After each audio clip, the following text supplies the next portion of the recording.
All right, how's everybody doing? Hotep, hey, this is Michael Imhotep, founder of the African History Network, host of the African History Network show. I'm a talk show host, researcher, lecturer, writer, and historian. It is Tuesday, May 31st, 2022, and we are live. So I wanted to do a brief overview of a 10-week online course that I teach on Saturdays. You probably have heard me talk about it previously if you listen to the African History Network show. It's an exciting 10-week online history class that I teach called Ancient Kemet, the Moors, and the Ma'afa, Understanding the Transatlantic Slave Trade, what they didn't teach you in school. Kemet's one of the original names for Egypt. So I teach this class usually on Saturdays, 2 p.m. to 4 p.m. Eastern Standard Time. And we do the sessions live. All the sessions are archived and recorded. So as soon as you register, you can watch the class we just did this past weekend. All right, so I do a PowerPoint presentation. We have book references, articles, video clips. We deal with thousands of years of history and what leads up to the transatlantic slave trade taking place. And we look at this history chronologically as much as possible. So I want to do a brief overview here. We're going to look at some slides here. And these are some of the actual slides from the class. These are some actual slides from the class. So everybody share this broadcast on social media platforms and give us a thumbs up, give us a heart, give us a like. And we have the information here, the thread of the broadcast, so you can register for this online course. And we have it in a bundle pack also, where you get a lot of bonus content as well. So we'll talk some about that. So we can't start studying our history in slavery, even when we study the transatlantic slave trade, which is important to study. We can't start in 1619 or in the 1440s and 1441 with the Portuguese Anton Gonçalves going into what is present day Mauritania and picking up Africans, taking back to Portugal.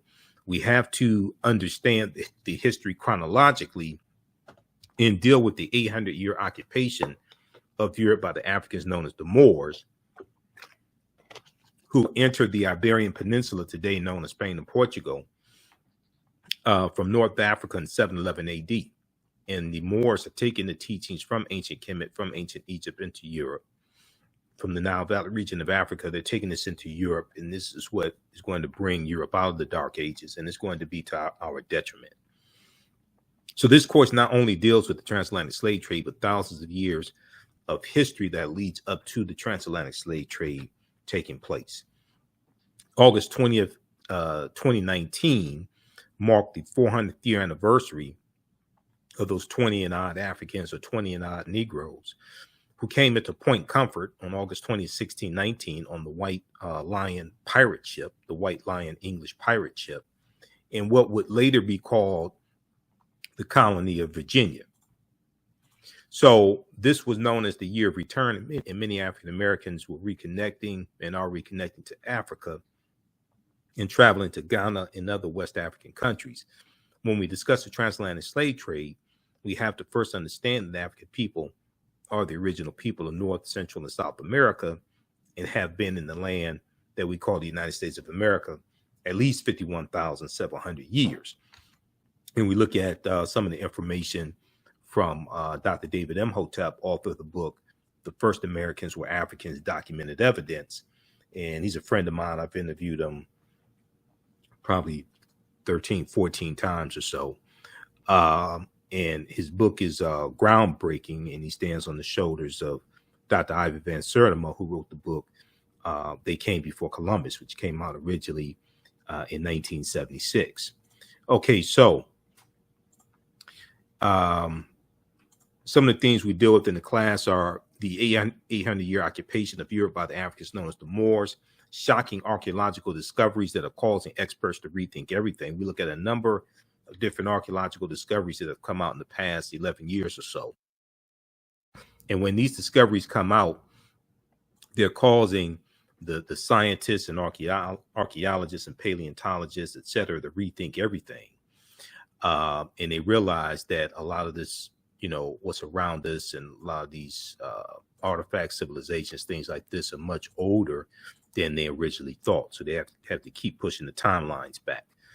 We look at insurance companies that took out insurance policies on slave ships and enslaved Africans on the plantations.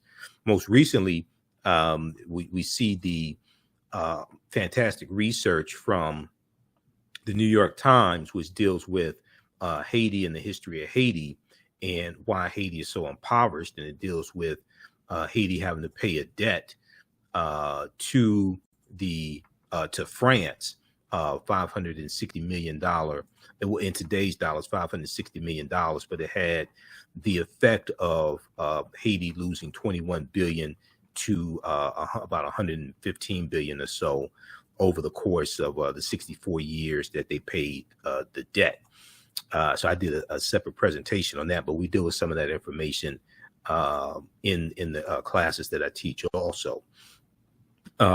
This huge article here from the New York Times, The Ransom Demanding Reparations and Ending Up in Exile, deals with some of this information.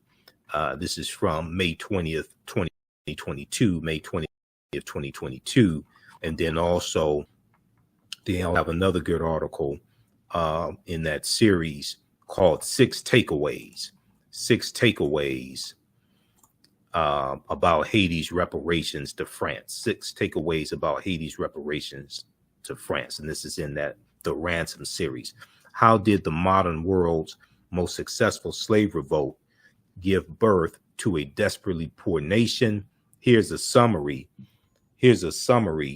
of what a team of New York Times correspondents found out. Okay, so this is from May 20th, 2022. So you can check this out as well. So we deal with some of this type of information in the class.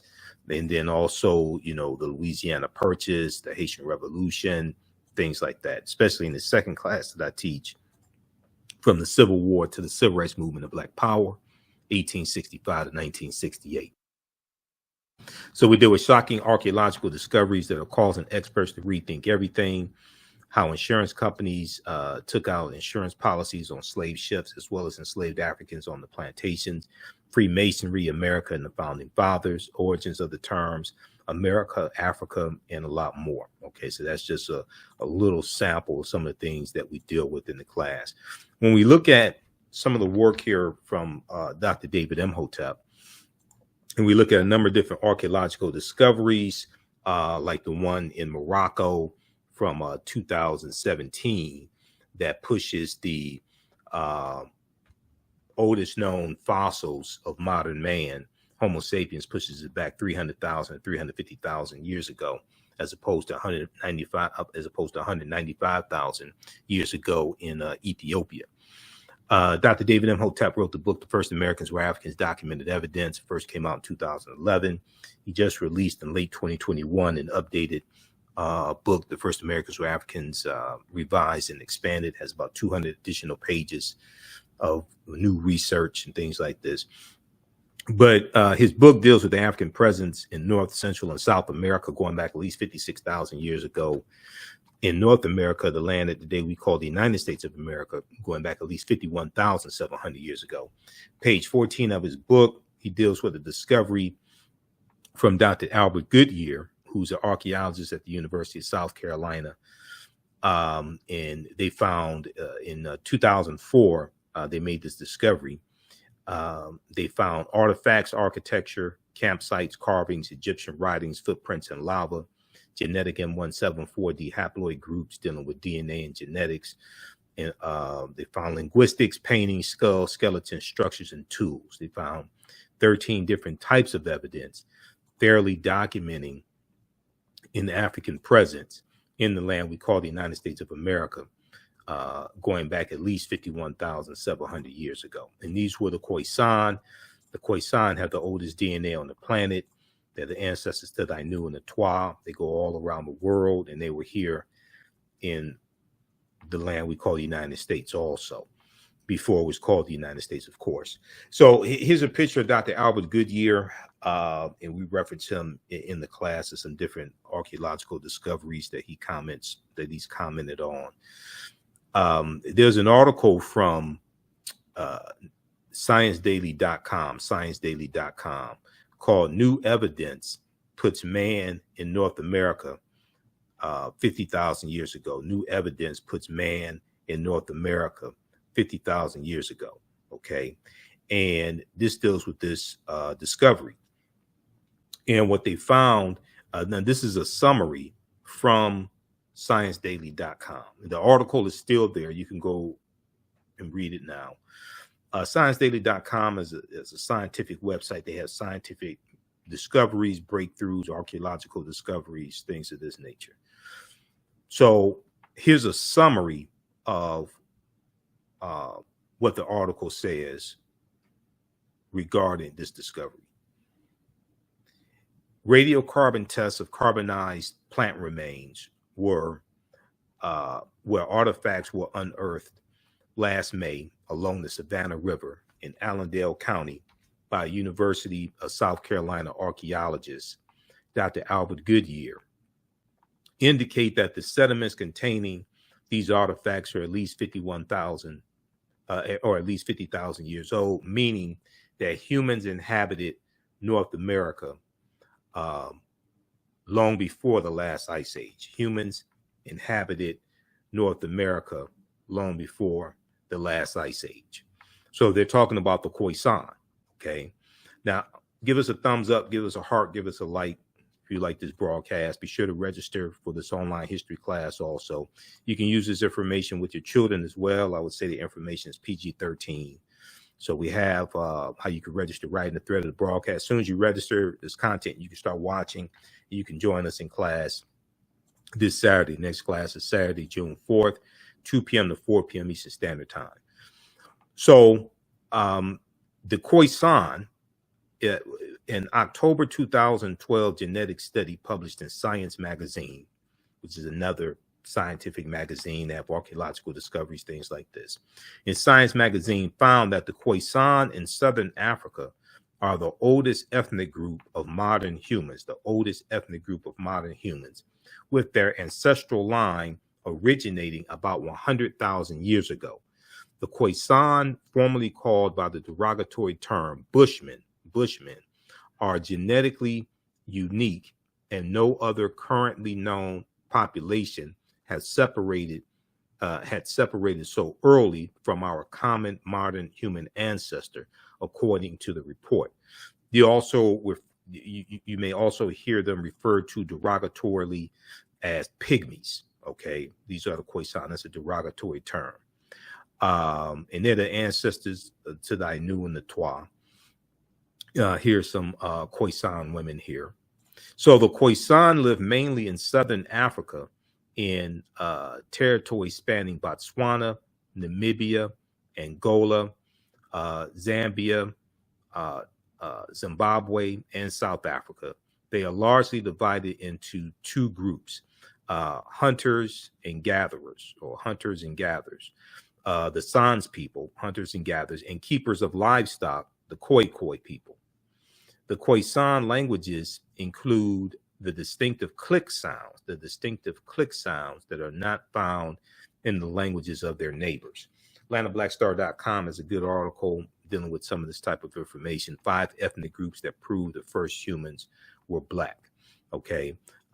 We deal with also the people, the Africans on the Andaman Islands as well, the Jarawa, also who are believed to have lived in their Indian Ocean home for up to 55,000 years. Similar in appearance to the so-called African pygmies, short, dark skin with peppercorn hair and large buttocks, Stetopigia. The Andamanese are direct descendants of the first modern humans to have inhabited Asia, according to a 2002 Stanford University study. They probably left Northeast Africa by boat over 50,000 years ago and traveled along the coastlines of the Arabian Peninsula in India. Okay, so here's Dr. David Imhotep was interviewed by WKRP in Cincinnati, Channel 5, back in 2011 when this book came out. So I'll show you that excerpt of that interview in the class. So one of the archaeological discoveries that we deal with came out in February 2010, and this was a huge discovery. And we know at least 130,000 years of our history has been stolen. This is something Runoko Rashidi has talked about, and Dr. Charles Finch. And we use a couple of Runoko's books in the class for reference as well. You don't have to buy any of these books, but we use them for reference. So on Crete, new evidence of very ancient mariners. On Crete, new evidence of very ancient mariners. February 15th, 2010, this article came out from the New York Times. Okay, it was in their science section. And this deals with the discovery that was made over the course of 2 summers. Over the course of 2 summers, stone tools were found on the Greek island of Crete over the course of 2 summers. Archaeologists say are at least 130,000 years old, which is considered strong evidence for the earliest known seafaring in the Mediterranean and calls for rethinking the maritime capabilities of pre-human cultures. Now, Crete has been an island for more than 5 million years, meaning that the tool makers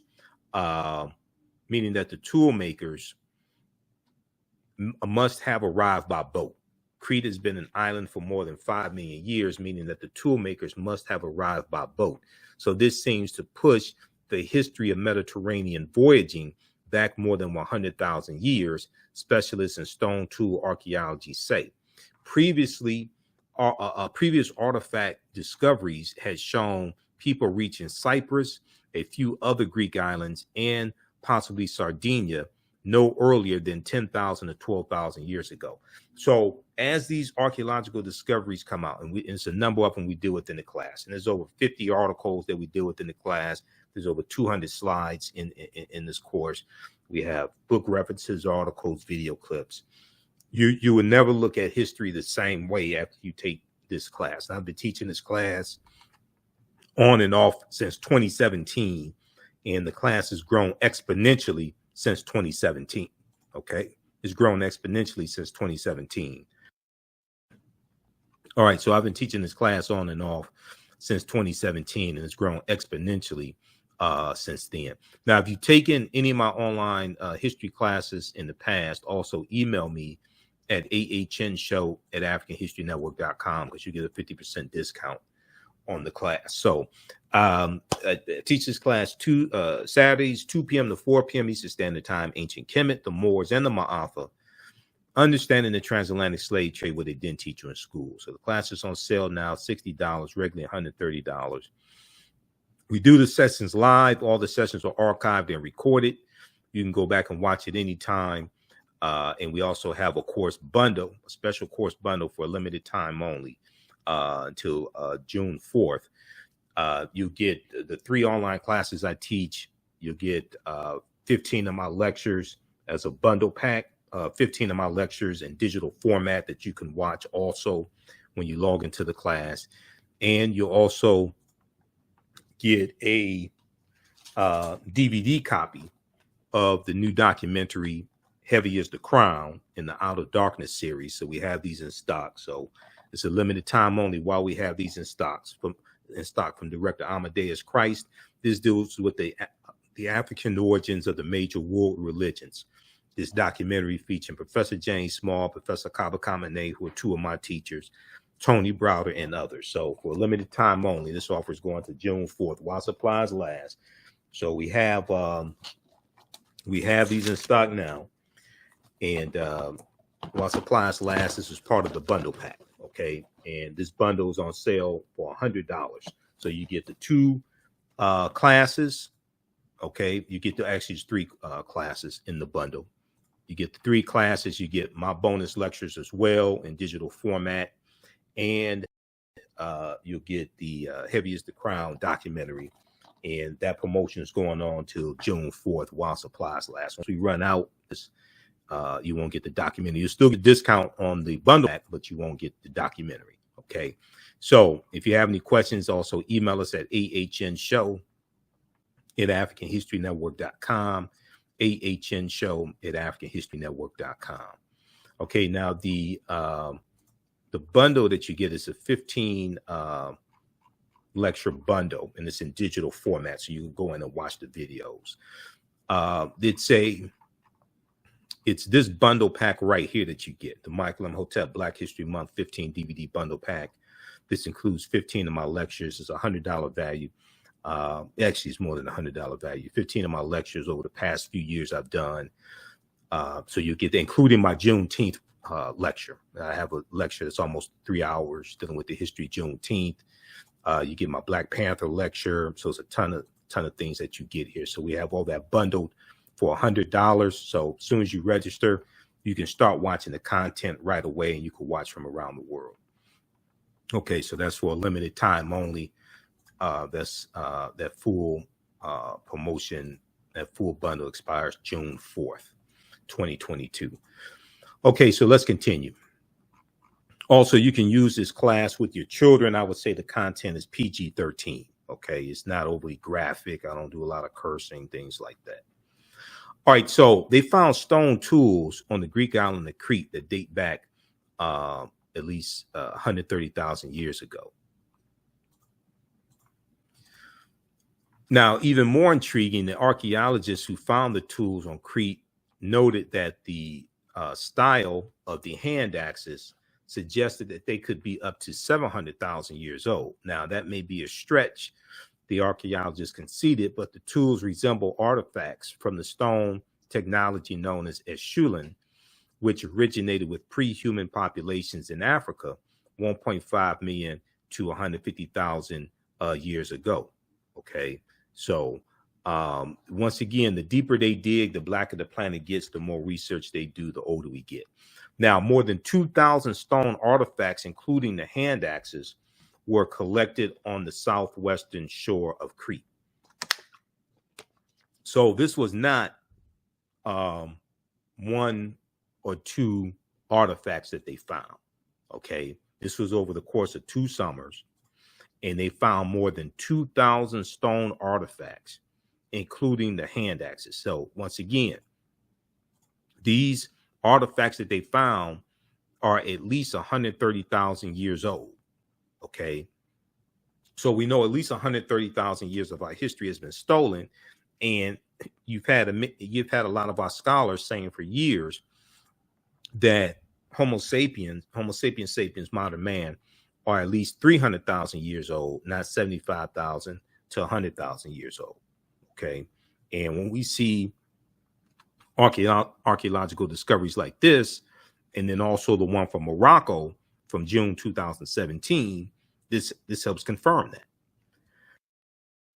So the deeper they dig, the blacker the planet gets, the more research they do, the older we get. Now, this discovery right here, the lost city of Egypt, and I talked about this back in 2013 when this information came out, the lost city of Egypt called Tanis Heraklion. And before the actual archaeological evidence was found, Tanis Heraklion just existed on paper. Okay, it was thought just to be like a mythological city. So there was a lot of articles written back at this time in 2013, April 2013. Yahoo News has an article they picked up from the Telegraph. The BBC has articles on this. So we look at some of these different articles in the class. Sunken Egyptian city reveals 1,200-year-old secrets. This is from April 30th, 2013 from Yahoo News. Sunken Egyptian city reveals 1,200-year-old secrets. The Telegraph reports that 150 feet beneath the surface of Egypt's Bay of Abu Qir, they found 64 ships, 16-foot tall statues, 700 anchors for like ships, 700 anchors, countless gold coins, and smaller artifacts. Archaeologist Frank Gaudillo estimates Tanis Heraklion was built around 8th century BC or BCE, before the Common Era. So here are some pictures of what they found at the bottom of the bottom of the sea. They found these 16-foot tall statues. Here's one with the legs broken off. Here's one that's probably from Offset with the horns and the sun disk. Okay. So now this other archaeological discovery right here, the lost city of Egypt, the lost city of Kemet, that was a recent archaeological discovery as well. Okay, NBC News has some information on that one. So we deal with the history of the Moors, with some of the history of the Moors as well, and the 800-year occupation of Europe by the Africans known as the Moors. And we deal with Freemasonry, the layout of how the layout of Washington, D.C. is a copy of ancient Kemet, how this land was called Egypt of the West by the founding fathers. And we look at the relationship between Freemasonry and ancient Kemet. And you're dealing with the watered down teachings from ancient Egypt, from the coming out of the lodges, coming from the mystery system, that are incorporated into Freemasonry. And here we see the Tekken, which the Greeks called an obelisk. And we know there are approximately 1,200 Tekkenu for plural, in ancient Kemet. And this is a symbol of resurrection coming from the mythology of Asar, Aset, and Heru, who the Greeks called Osiris, Isis, and Horus. And the Washington Monument is a Tekken also. Okay. The Washington Monument, we know George Washington was a Freemason. The Washington Monument is a Tekken, it's 555 feet tall. There was a good article that from face-to-faceafrica.com that deals with the Tekkens and the Tekkenu in London and New York City and Paris, France, because these Tekkenu or Tekkens were taken throughout the world. Ancient Egyptians, ancient Kemetic people called obelisk Tekkenu, and they were also used to tell time in the past. Their pinnacles were basically covered in gold to reflect the sunlight. Historians say obelisks represented immortality and eternity. When you go to graveyards, you'll see those stone structures. You'll see obelisks in graveyards also.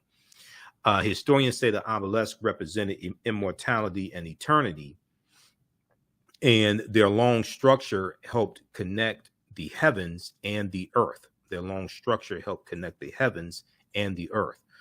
Currently, Cleopatra's Needle is the name given to 3 ancient Egyptian obelisks, or Tekkenu, one in New York City, one in London, and one in Paris, France. However, they do not all come from one Egyptian site.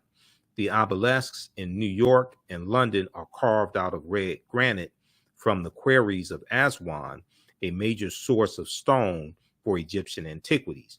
The 2 obelisks were commissioned by Nesubiti or Pharaoh Thutmose III for the Temple of the Sun in Heliopolis near modern-day Cairo, with each weighing about 224 tons and 68 feet tall. So face-to-faceafrica.com is a good article from March 17th, 2022, and we've posted it on our Facebook fan page, The African History Network. So if you don't follow us there, be sure to follow us there on Facebook, turn on live notifications so you know when we go live also. Cleopatra's Needle, how 3 ancient Egyptian obelisks ended up in New York City, London, and Paris.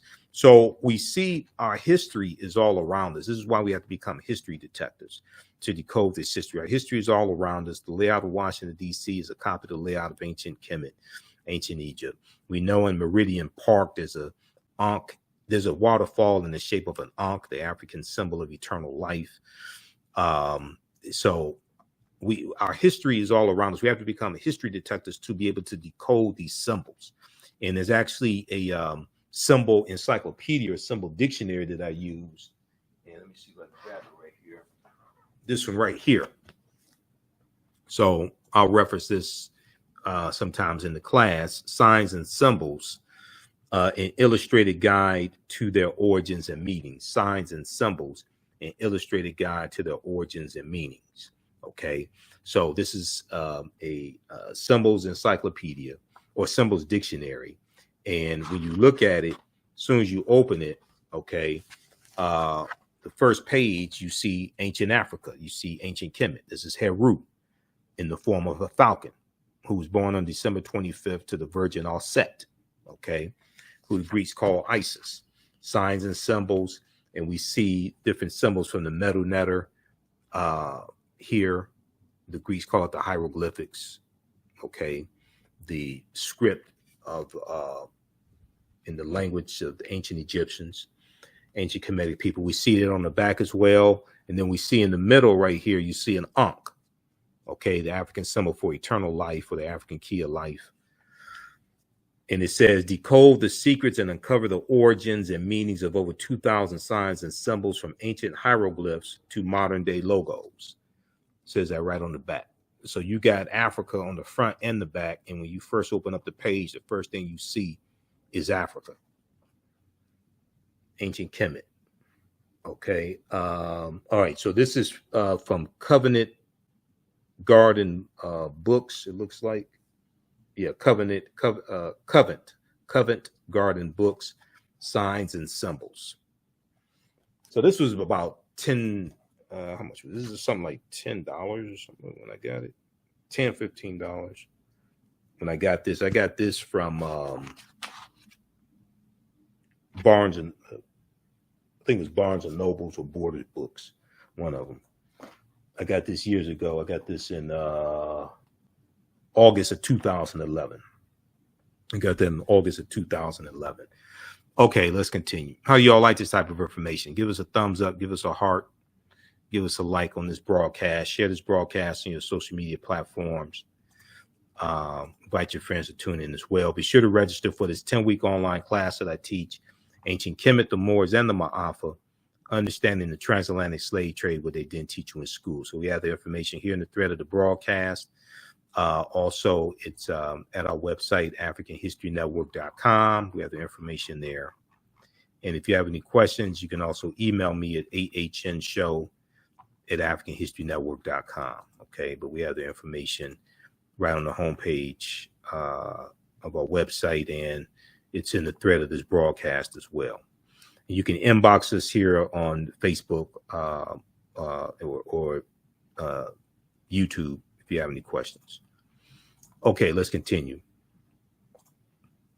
So here is a famous statue of Asar, Aset, and Heru, who the Greeks called Osiris, Isis, and Horus.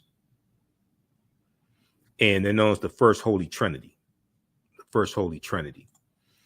And the Tekken comes from the story of Asar being cut up into 14 pieces by his brother Set, and Aset, his wife, recovers 13 of the pieces. The 14th piece is missing, the phallus.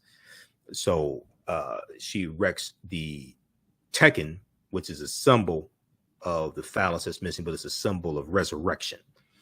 So there were approximately 1,200 Tekkenu built in ancient Kemet, but only about a dozen are found in Egypt today. Okay, somewhere between some sources will say less than 12. Some sources will say about 7 or so. Somewhere between 7 to 12.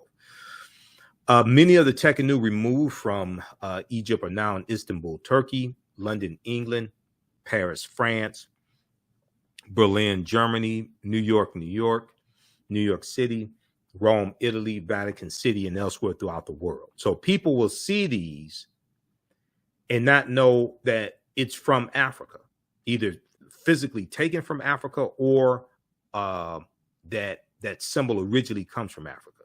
And they're just associated with wherever it is. Okay. They're just associated with wherever it is. Yeah, they're stolen. But they won't associate with the Nile Valley region of Africa. They won't associate it with African people. So the Tekkenu are now called Obelisks by their new owners, and few know their origin or that they symbolize the resurrection of the African king Asar. So if you read Egypt on the Potomac by Tony Browder, and that's one of the books we reference in the class. So you don't have to buy any of these books to be able to follow along in class.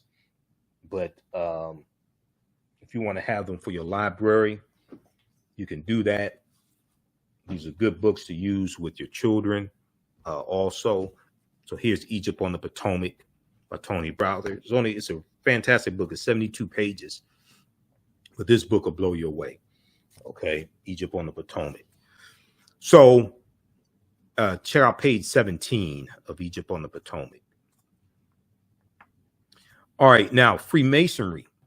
The word Mason is derived from the Latin words mass and sun.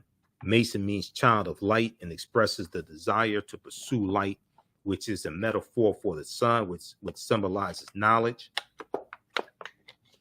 The term child of light or sons and daughters of light was first used to identify students who had completed 42 years of study in the temples of ancient Kemet, okay, who had completed 42 years of study in the temples of ancient Kemet.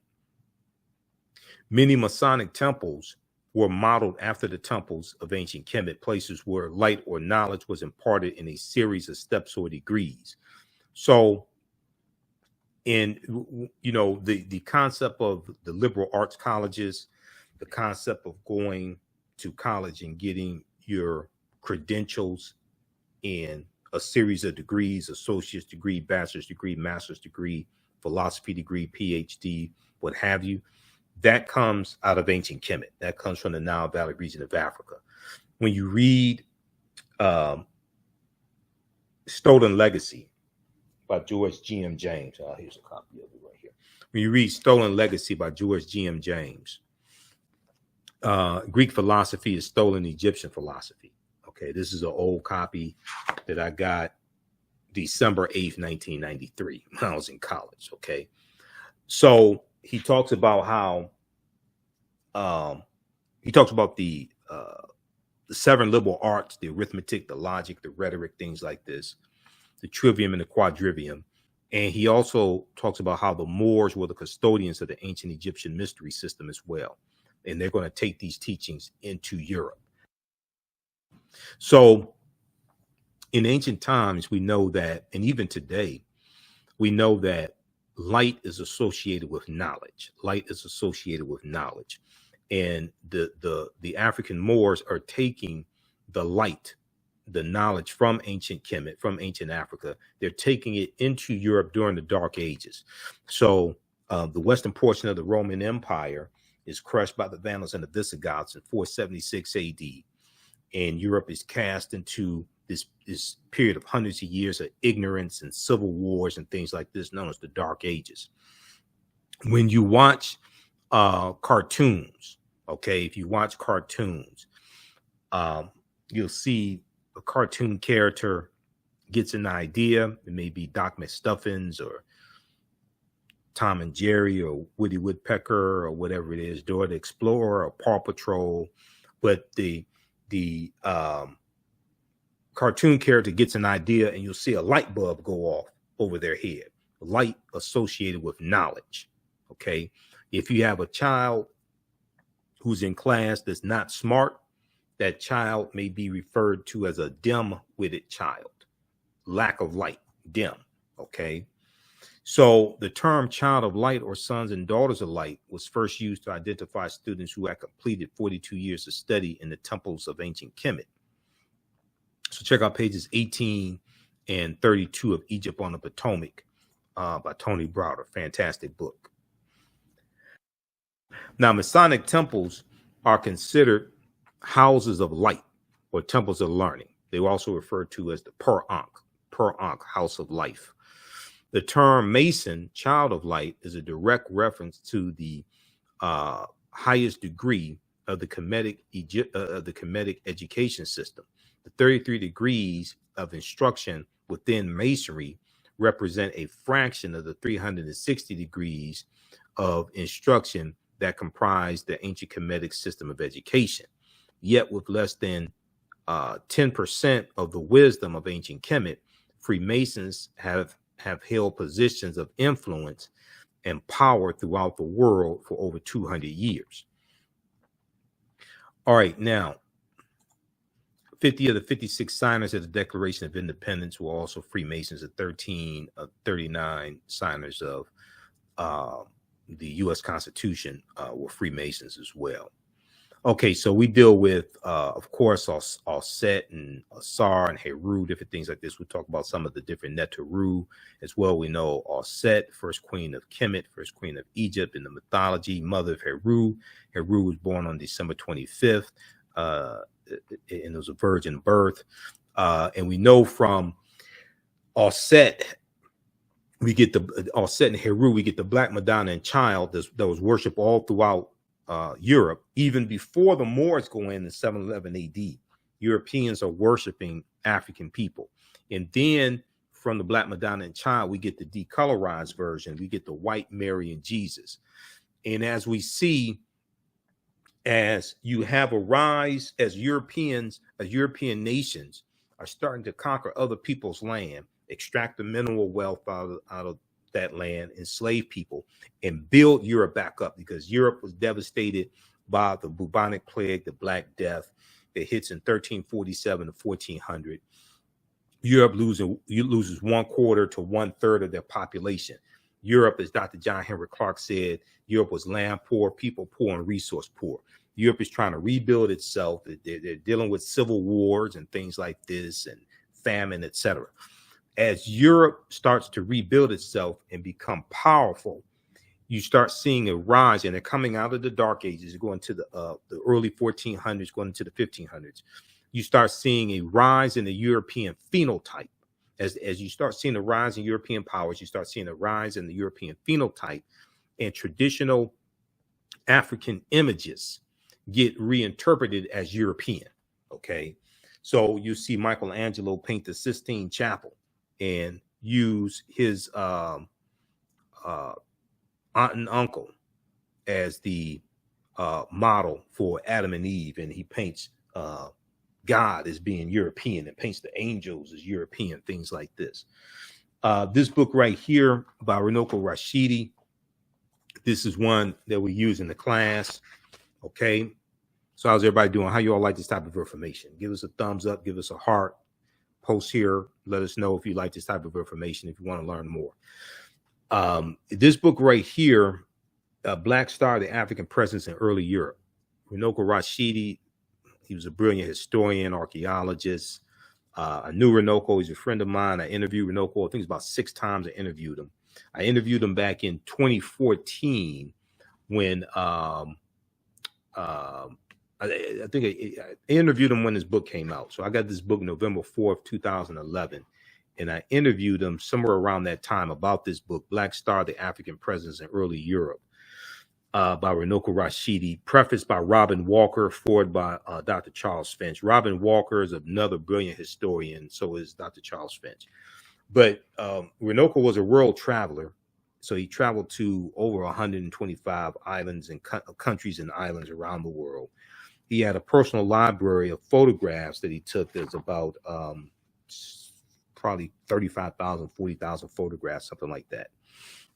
But in here, he has photographs that he took all around the world, documenting the African presence throughout Europe. Okay, and you see page 90 and 91. You see pictures of the Black Madonna and Child. You see it in Switzerland.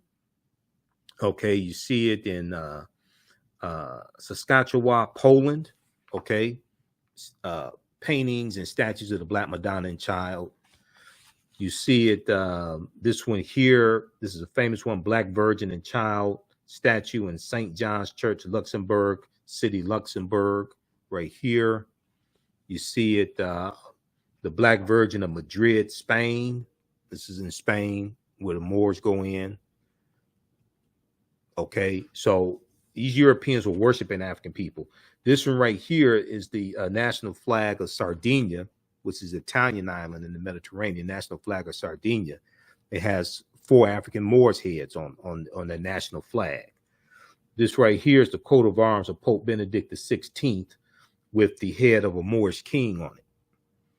Because a lot of these Europeans also had Moorish ancestry as well. Okay, because the Moors were intermixing into the population, into the European population. So you're going to have a lot of Europeans that have some type of Moorish ancestry also, and they would have it in their coat of arms. They would have the name of a Moor, a Moor's head, something that signified some type of Moorish ancestry. Moorish nobles in Spain playing chess with a black servant and a white servant from the chess book of Alfonso the Wise. This right here. Okay, Moors playing chess. So this is a deep book. Now this one right here, page 89, okay, Our Lady of Pilar, Gothic Cathedral. This is in France. Black Madonna and Child. Okay, then you have the Black Virgin of Paris, Black Madonna and Child also.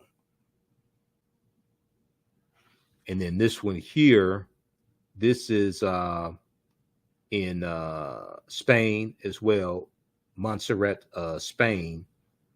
This statue also, Black Madonna and Child. They were basically worshiping African people.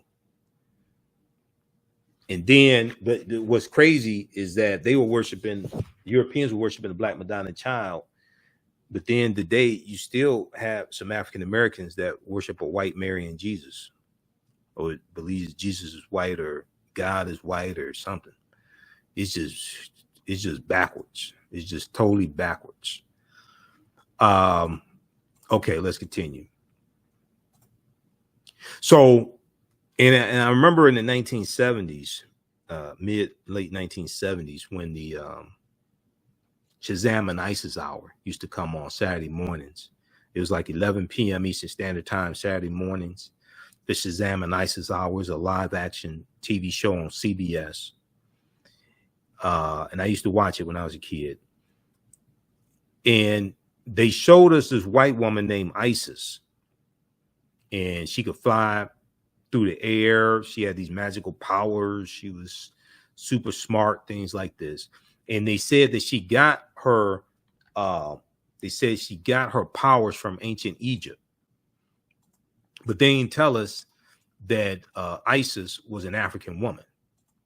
They showed us this white woman here, and they didn't tell us this was a copy from Osset, okay, who comes out of ancient Africa.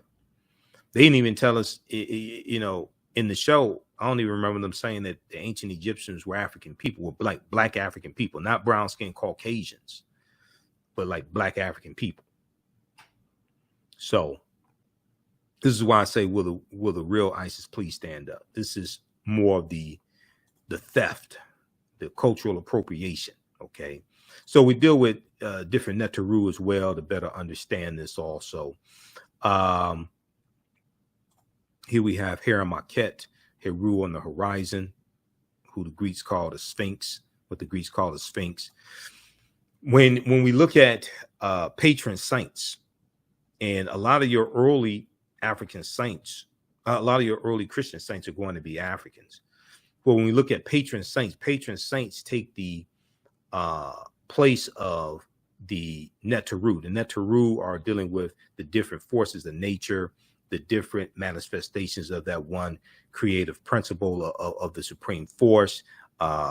Many of them are helpers of Amun-Ra, helpers of God, helpers of the supreme being. Okay.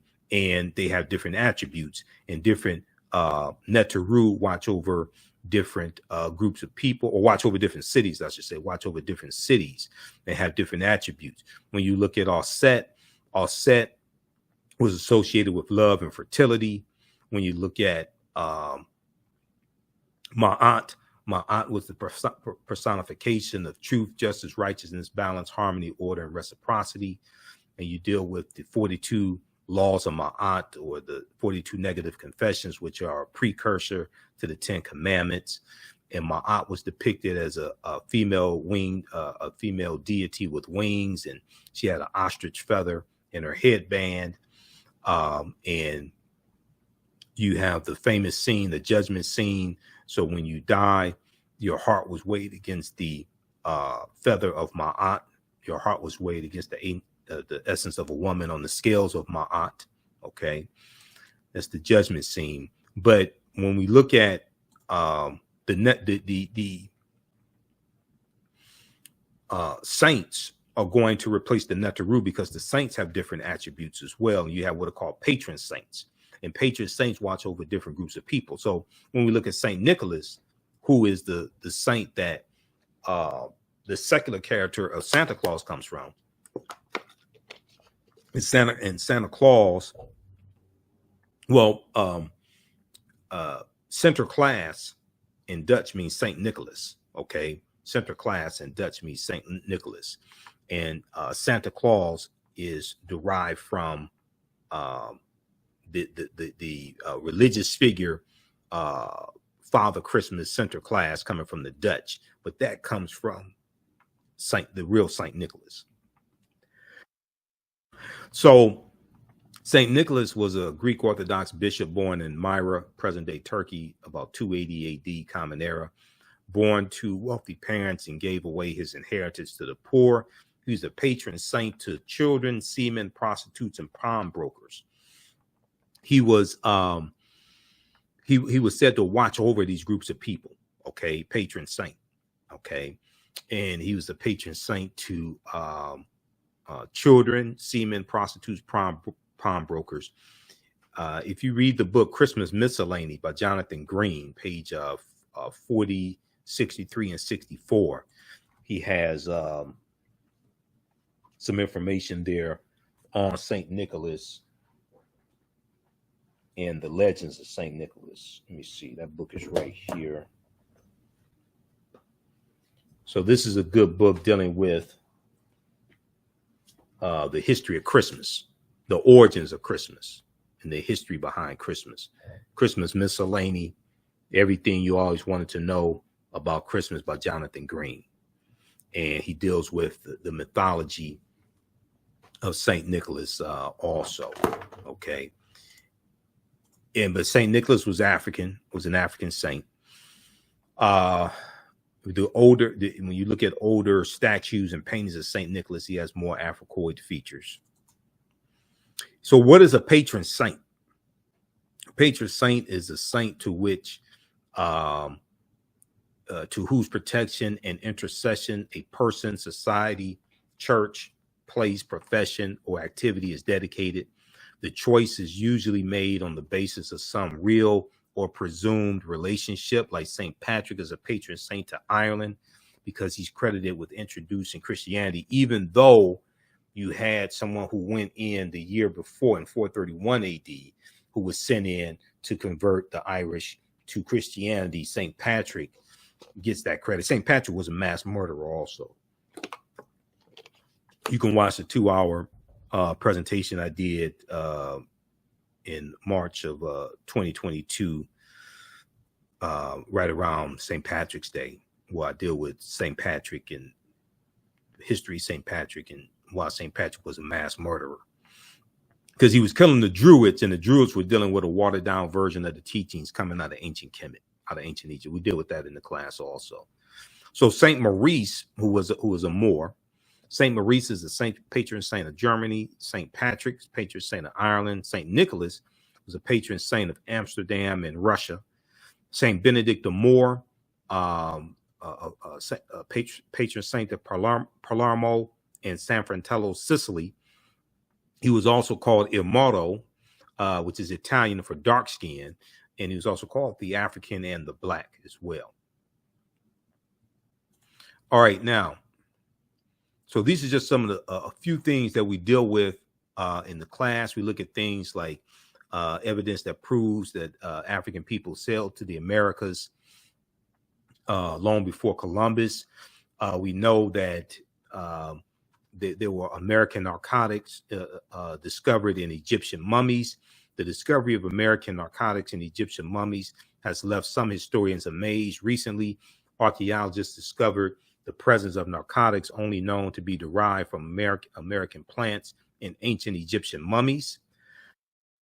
These substances included South American cocaine from ethoxylin and nicotine. German toxicologist Balabanova reported the findings, which suggests that such compounds made their way to Africa through transatlantic trade that would predate Christopher Columbus' arrival by thousands of years. Okay, so we deal with a number of different archaeological discoveries as well.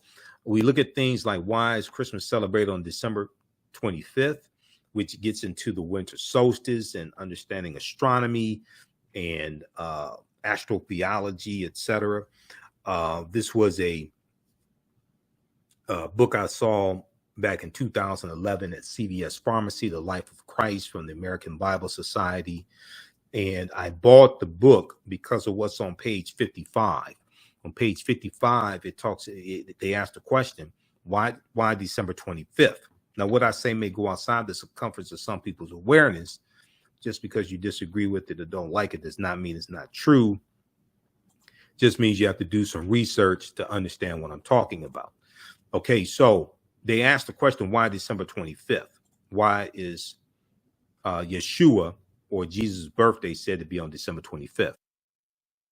Nowhere in the biblical text does it state that Jesus or Yeshua was born on December 25th. And we know the letter J did not exist until 1630 AD. The letter J is derived from the letter I. When you look up the word Jesus in the dictionary, it takes you back to Yeshua, which is Hebrew. So it says, here it's a little hard to make out, but I try to blow it up as much as possible. It says, in Christianity's early years, people debated when Jesus' birthday should be celebrated. Some Christians were against observing Jesus' birthday at all, as they did not want Jesus or Yeshua compared to Pharaoh and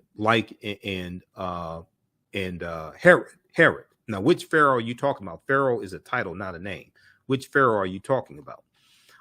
And these people's birthdays were commemorated.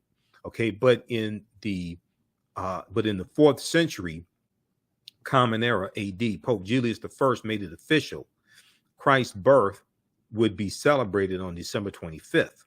Now, December 25th was already considered the birthday of the sun, the S-U-N, not the S-O-N, but the S-U-N. Using the technology available at the time, ancient astronomers observed that on December 25th, the days started getting longer again. They recognized the date as the winter solstice. The winter solstice, when the sun is born, when the sun is born again each year. So the sun goes throughout the 12 constellations on its annual voyage. And on December 20th or December 21st, the sun moves into its lowest position. Okay. It moves to its lowest position, and it's in Capricorn. Okay. The constellation of Capricorn. Then on from December 22nd, 23rd, 24th, it appears that the sun does not move. Okay. It appears the sun is dead or stands still. In December 25th, the sun moves 1 degree northward.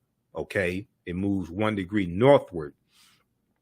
And starting on December 25th and each subsequent day, you have an increase in the amount of sunlight. Okay. So in ancient times, it was said that the Son of God, not the S-O-N, but the S-U-N, was born again on or around December 25th. It's the rebirth of the sun. Okay. So that is right around the winter solstice. So the Romans celebrated the birthday of the deity or god Sol Invictus, S-O-L. The prefix Sol means sun. Sol Invictus means unconquered sun. They celebrated this on December 25th. The day was also recognized as the birthday of Mithra, the sun deity or sun god of the ancient Persians, and as the birthday of Attis, an agricultural deity worshipped in Asia Minor.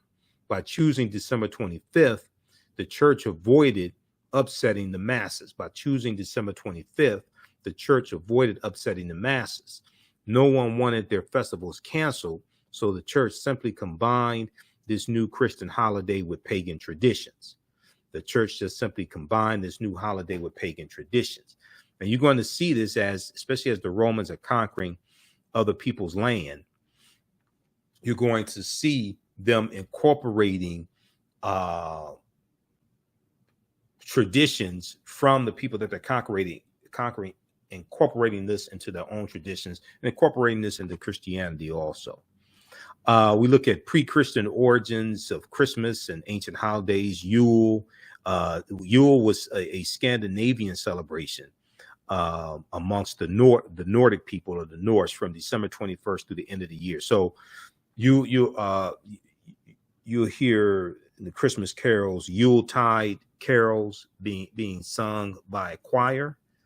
Okay, what is Yule? Y-U-L-E. That was celebrated in Scandinavia. That was celebrated by Europeans in Scandinavia. Yule, and you learn about festivals of Odin, German festival of the pagan god Odin, who was known as the king of the gods, father of Thor. Okay, Thor and Loki. Midwinter holiday, the festival of Saturnalia, which is a Roman festival in honor of the Roman agricultural deity Saturn. Okay, celebrated December 17th through December 25th.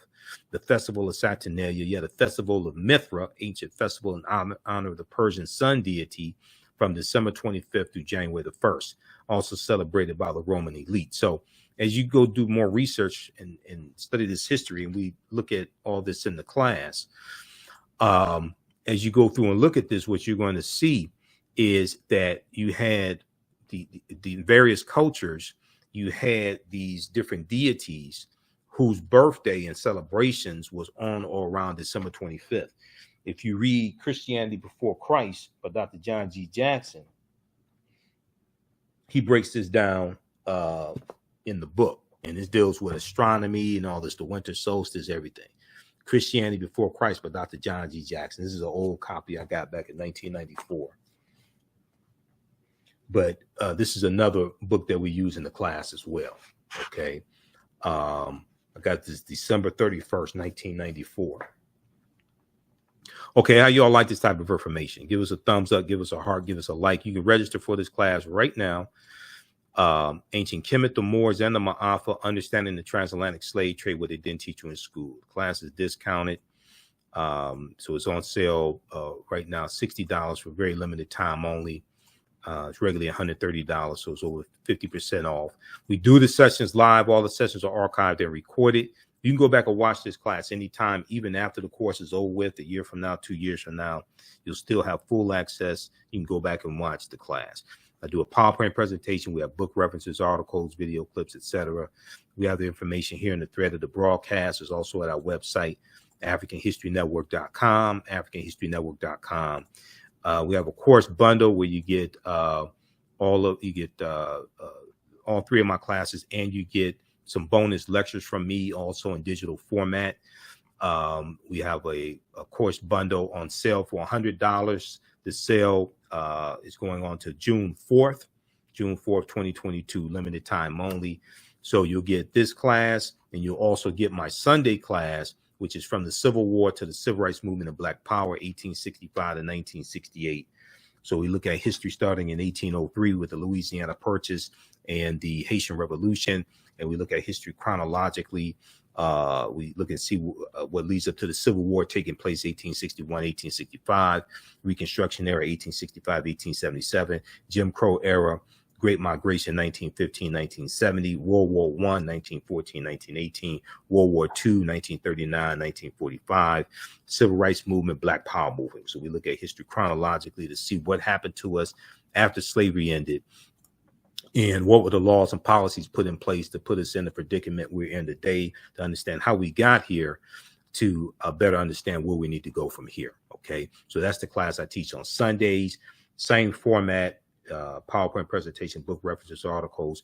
You can register for that separately or in the bundle. The bundle is $100, and you can watch from around the world. We do the sessions live. All the sessions are archived and recorded.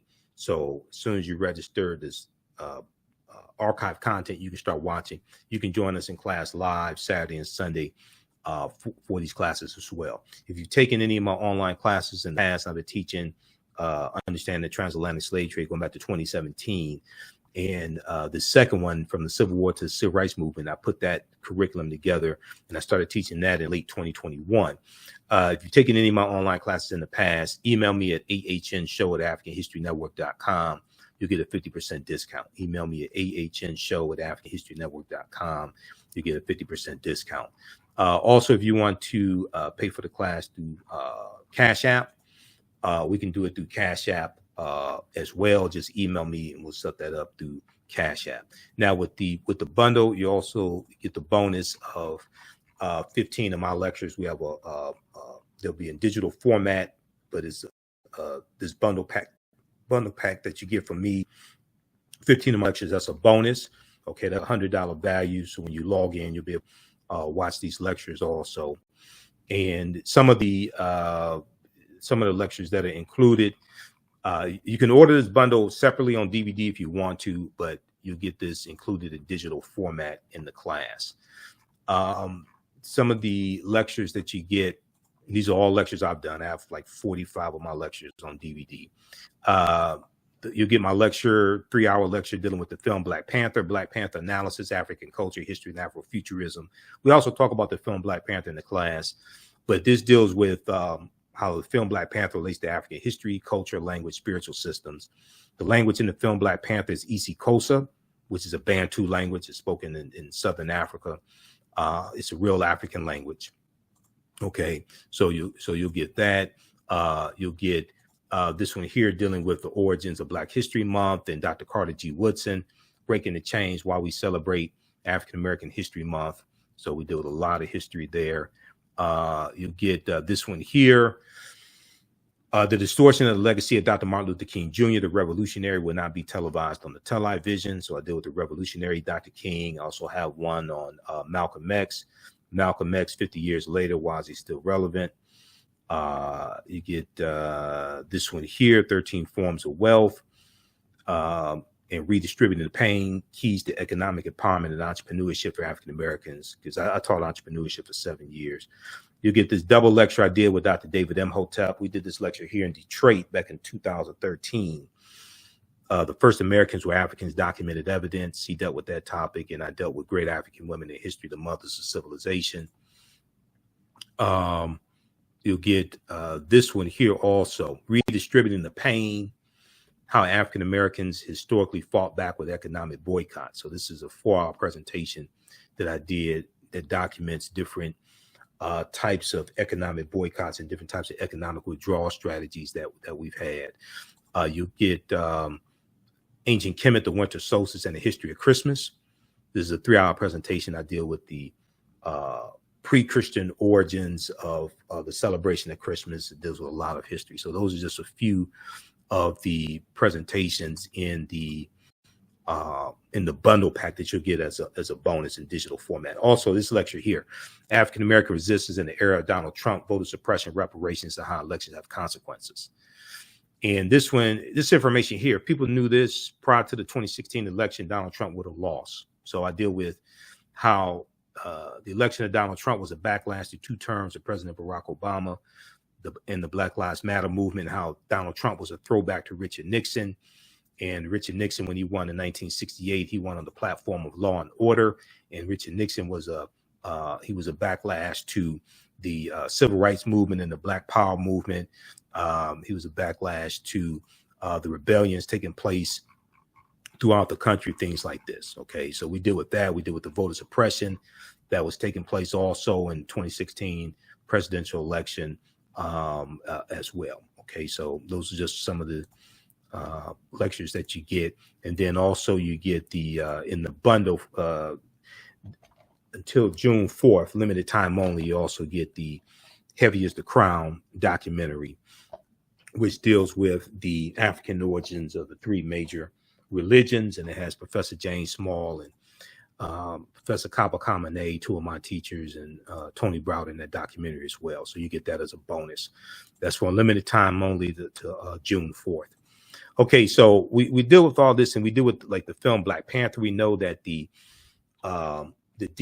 Neter Bast, who we see in the film Black Panther, we know that Bast comes from Bastet, who was an ancient Kemetic deity who was worshipped in the form of a cat, a form of a lioness, and later a cat.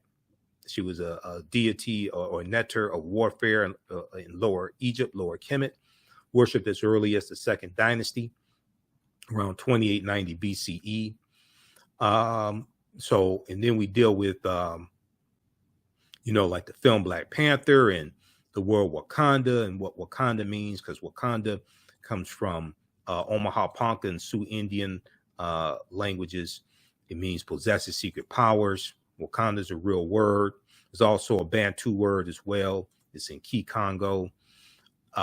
What is Bantu? Bantu Languages are a group of some 500 languages belonging to the Bantoid subgroup of the Benue Congo branch of the Niger Congo language family. The Bantu languages are spoken in a very large area, including most of Africa from southern Cameroon eastward to Kenya and southward to the southernmost tip of the continent. 12 Bantu languages are spoken by more than 5 million people, including Rundi, Rwanda, Shona, Isikosa or Kosa, and Zulu. Swahili or Kiswahili, which is spoken by 5 million people as a mother tongue and some 30 million as a second language, is a Bantu lingua franca, important in both commerce and literature. Britannica.com has some good information on Bantu. There are other sources you can look at as well. Okay, but we know Bantu is the language spoken in the film Black Panther. So we look at different ancient civilizations like Carthage, and we look at the Punic Wars and Hannibal Barca as well in the Battle of Cannae in 216 BC. Hannibal defeating the Romans. So we go through and look at this history chronologically. We look at the Kingdom of Great Zimbabwe as well, Axum also. And then we look at the Moors, and the Moors going into the Iberian Peninsula and settling in 711 AD and settling in Al-Andalus. Okay, and they're going through Morocco. And we know that in 711, General Tariq ibn Ziyad, where he lands, they call that Jebel Tariq, or Tariq's Mountain, and we call it Gibraltar. Gibraltar, or the Rock of Gibraltar. Gibraltar comes from Jebel Tariq, Tariq's Mountain. In 711 AD, the boat Tariq crossed the straits and disembarked near a rock promontory, which from that day since has been known as borne the name Jebel Tariq. Tariq won paramount victory over the opposing European army. Okay, Ranoka Rashidi had a really good article he wrote for AtlantaBlackStar.com, Moors, Saints, Knights, and Kings, the African Presence in Medieval and Renaissance Europe. Okay, in the aftermath of these brilliant struggles, thousands of Moors flooded into the Iberian Peninsula. So eager were they to come that some are said to have floated over on tree trunks. Tariq ibn Ziyad himself, at the conclusion of his illustrious military career, retired to the distant east. We are informed to spread the teachings of Islam. Okay, there's really no need to speculate on the ethnicity of these early invaders of the conquest period. Primary Christian sources relating to the conquest, particularly the Primera Chronica, General of Alfonso X, make the following observation regarding the Moors. Their faces were black as pitch. The handsomest among them was as black as a cooking pot, black as a cooking pot. So we talk about the Black Saint Maurice as well, who became a patron saint to Germany. So we do a lot of history in this class. You're going to learn a lot. The Mansa Musa, there was a good article from history.com, official website of the History Channel, which shows the relationship between Mansa Musa and T'Challa in the film Black Panther. Here's an excerpt of the article. In the vast fictional universe of Marvel Comics, T'Challa, better known as Black Panther, is not only king of Wakanda. Oops, what did I do? Is not only king of Wakanda. Let's go back here. Advance too far. Is not only king of Wakanda, he's also the richest superhero of them all. And although today's fight for the title of wealthiest person alive involves a tug of war between billionaire CEOs, the wealthiest person in history, Mansa Musa, has more in common with Marvel's first black superhero. Mansa Musa became ruler of the Mali Empire in 1312 Common Era or AD, taking the throne after his predecessor Abu Bakr II, for whom he had served as deputy, went missing on a voyage he took by sea to find the edge of the Atlantic Ocean.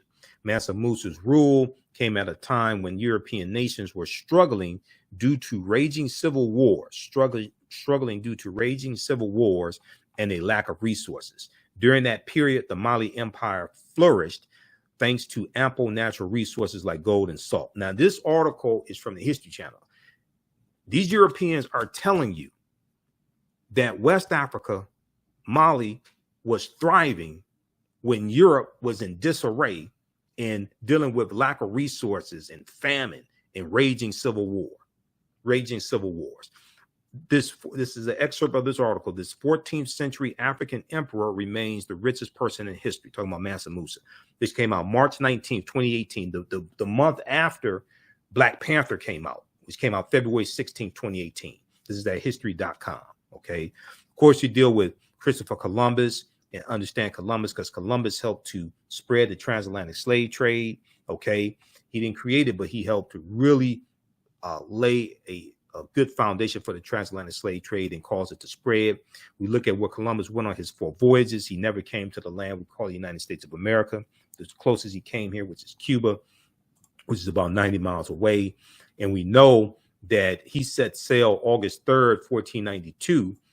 And that's late in the same year that the Moors lose control of the last stronghold in Granada, January 2nd, 1492. Okay, so these are all some of the things we deal with in the class. There's a ton of information with different timelines of history that we look at as well. So you never look at history the same. Reason why this history is so important is African history and culture give us our foundation. They give us our VIPs, our values, our interests, and our principles. This influences our economic empowerment and political empowerment. This gives us a foundation that we see reality through. So when 2 of my teachers, Dr. Leonard Jeffries and Professor James Small, teach, they talk about the pyramid principle. The foundation is African history and culture. This gives us our values, our interests, and our principles. This influences our self-esteem, our self-development, our self-worth. Okay. And then this impacts our economic empowerment, how we engage in economics, the type of businesses we have, the institutions, etc., the forms of businesses, engaging in cooperative economics, the co-ops, which we have a deep, rich history of. And these were principles we brought with us from Africa, the principles of cooperative economics. This also impacts our political empowerment and our understanding of politics. And politics is the legal distribution of scarce wealth upon resources and the writing of laws, statutes, ordinances, amendments, and treaties, their adoption, interpretation, and enforcement. So we have to have a synthesis of all 3 of these. Okay. And our history and culture gives us that cultural paradigm that we see reality through, but also impacts how we see ourselves. What you do for yourself, what you do to yourself, and what you allow the people to do to you and get away with is based upon what you think about yourself. What you think about yourself is based upon what you have been taught about yourself. What you've been taught about yourself is based upon everything you've read, heard, and seen about yourself. Okay, so it's just a brief overview of some of the content from this 10-week online class that I teach on Saturdays. You don't have to be present in class. You can see me, I can't see you. We have a live text chat so you can ask questions in class, but you can view the content anytime. So if you work, you're busy, you can't join us in class live, you can go back and watch it anytime. And we do the sessions live. All the sessions are archived and recorded. You still have access to the full class even after the 10-week online course is over with. So a year from now, 2 years from now, you can go back and watch the entire class. Ancient Kemet, the Moors, and the Ma'afa, understanding the transatlantic slave trade, what they didn't teach you in school. So we have the information at our website, AfricanHistoryNetwork.com. We also have the link here in the thread of the broadcast. And you can use this information with your children. Also, I would say the content is PG-13. We also have a bundle pack where you can, the course bundle is discounted. It's on sale $100. It's a $385 value. You also get 15 bonus lectures from me that you can watch. They're in digital format also. And we have this promotion going on to June 4th. You'll also get a copy of the new documentary, Heavy as the Crown, from the Out of Darkness series, which deals with the African origins of the major world religions. So while supplies last, we have some of these in stock right now, but you'll get that as an added bonus. But this is a fantastic deal, even without the DVD documentary. Okay, so you can register for this class. As soon as you register, you can watch now. You can watch the class we did this past weekend. And the second course that you get, is from the Civil War to the Civil Rights Movement and Black Power, 1865 to 1968. Okay, that's the follow-up class. I created this second class because this is a crucial period of history. We start in 1803 with the Louisiana Purchase and Haitian Revolution. And I had so much information in the first class, I couldn't really deal with this deal with this period of time like I wanted to, like it needs to really happen. Because when we look at the when we look at Reconstruction ending and we look at the Jim Crow era, we see a lot of similarities with what's going on right now in the attacks on voting rights and the Republicans pushing these voter suppression bills and things like this. Okay, so I created this curriculum here, created this course to specifically deal with that period of time. So that's a fantastic class as well. I teach this on Sundays, 2 p.m. to 4 p.m. Eastern Standard Time. That's on sale $60, regularly $130. You can register for the class separately, or you can register for the bundle where you get everything included.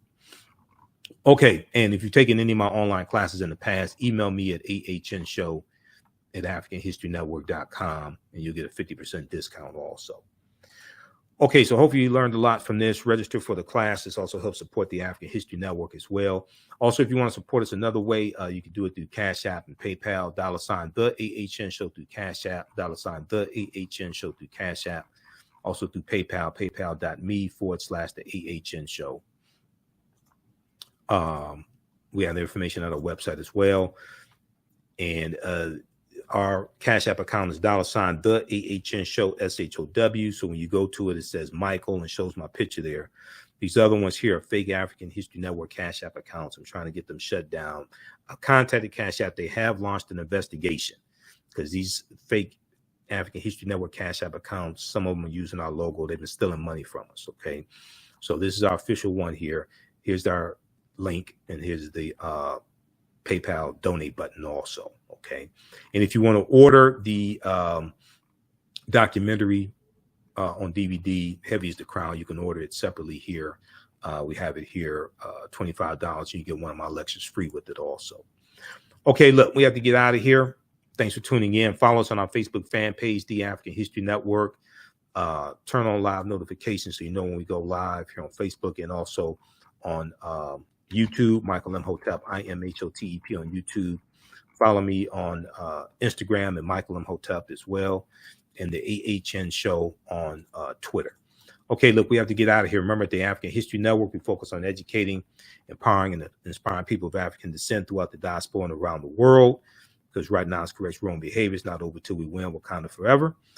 Register for the classes. Be sure to listen to the African History Network show Sundays, 9 p.m. to 11 p.m. Eastern Standard Time on 9:10 a.m. the Superstation WFDF.